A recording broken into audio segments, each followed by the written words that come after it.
राम राम मेरी प्यारी बहनों और भाइयों।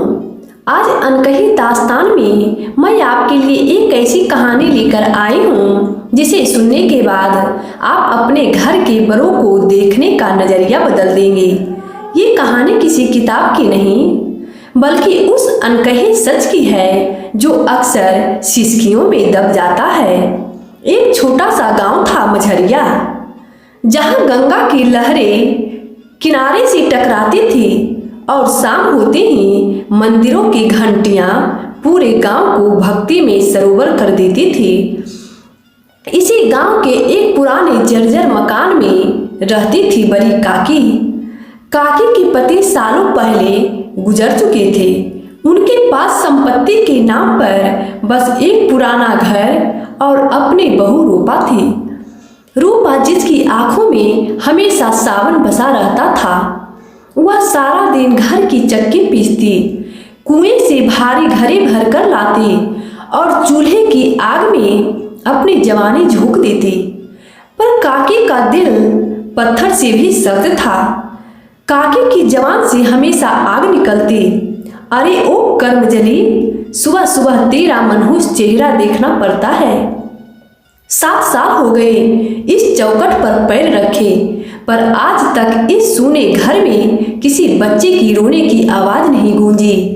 काकी के ये कड़वे बोल रूपा के सीने में तीर की तरह चुभते। पूरी मझरिया गांव की औरतें शाम को जब पनघट पर जुटती तो रूपा की ही चर्चा होती। कोई कहता बेचारी रूपा का भाग्य ही फूटा है, ऐसी सास मिली है जो उसे जीते जी मार डालना चाहती है। तो कोई कहती शायद रूपा के ही पिछले जन्म के पाप है जो उसे संतान सुख नहीं मिला। रूपा ये सब सुनती और चुपचाप घड़ा भरकर लौट आती। घर पहुंचती तो काकी फिर खड़ी मिलती। अरे ओ कुलक्षणी, इतना समय कहाँ गवा दिया? क्या गांव भर में अपना दुखड़ा रो रही थी? भाग यहां से, मेरे सामने मत आया कर। समय का पहिया घूमा और चैती छठ का पावन पर्व आया। गांव की हर गली में गुड़ और ठेकुए की महक बस गई थी।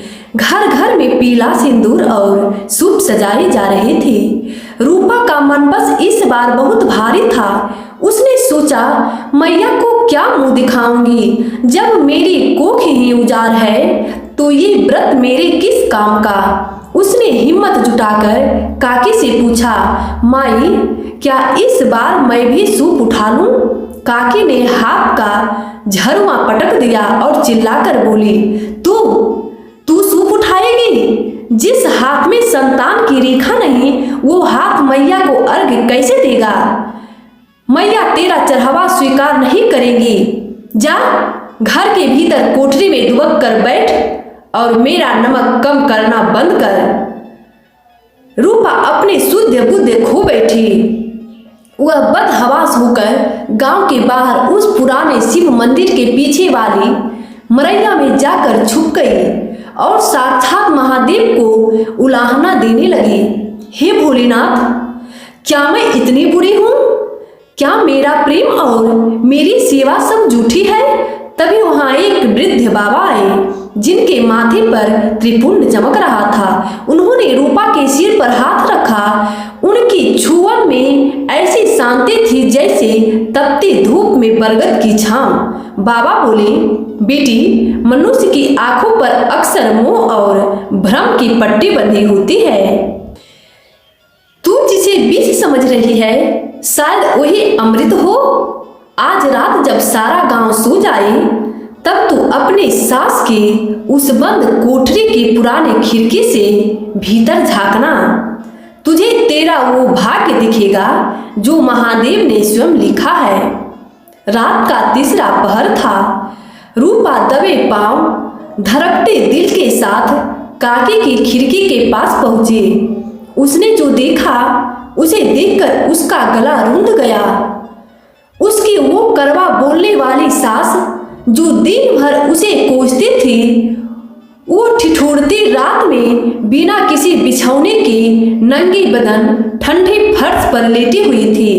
उनके सामने छठी मैया की एक मिट्टी की खंडित मूर्त थी। काकी सिसक सिसक कर कह रही थी, हे छठी मैया, हे महादेव, मेरी कोख तो कब की उजड़ गई, पर मेरी बहू की गोद हरी कर दे। आज 7 साल हो गए मैया, जब से मैंने अन्न का एक दाना भी नहीं चखा है, सिर्फ जल पर जिंदा हूँ। मैंने खुद को करवा बनाया ताकि मेरी ममता मेरी बहू को कमजोर न कर दे। लोग मुझे डायन कहे, मेरी बहू मुझे दुश्मन समझे, मुझे मंजूर है, पर उसके आंचल में खुशियां भर दे। चाहे मेरे प्राणों की बलि ले, पर मेरी रूपा को माँ कहलाने का सुख दे दे। रूपा के पैरों तले जमीन खिसक गई। जिसे वह कांटा समझती थी, वह तो 7 साल से उसके लिए अपनी देह गला रही थी। रूपा भागकर भीतर गई और सास के पैरों से लिपट गई। दोनों की सिसकियों ने उस रात पूरे घर को मंदिर बना दिया। अगले दिन जब अर्घ्य का समय आया तो चमत्कार देखिए। साक्षात सूर्यदेव की पहली किरण जैसे ही रूपा के सूप पर पड़ी, उसे अपनी देह में एक नई जान महसूस हुई। महादेव का न्याय देखिए। अगले साल चैत के महीने में उसे घर में नन्हे बालक की किलकारियां गूंजी। जिसे दुनिया कड़वी सास कहती थी, वह आज अपने पोते को अपने उन्हीं बाहों में झुला रही थी। तो भाइयों बहनों, ये थी आज की अनकही दास्तान। कभी कभी करवाहट के पीछे इतनी बड़ी ममता छुपी होती है जिसकी हम कल्पना भी नहीं कर सकते। अगर आपको भी अपने बड़ों को किसी का बात बुरा लगा हो तो एक बार उनके मन में झांक कर जरूर देखिएगा। महादेव सबका भला करे।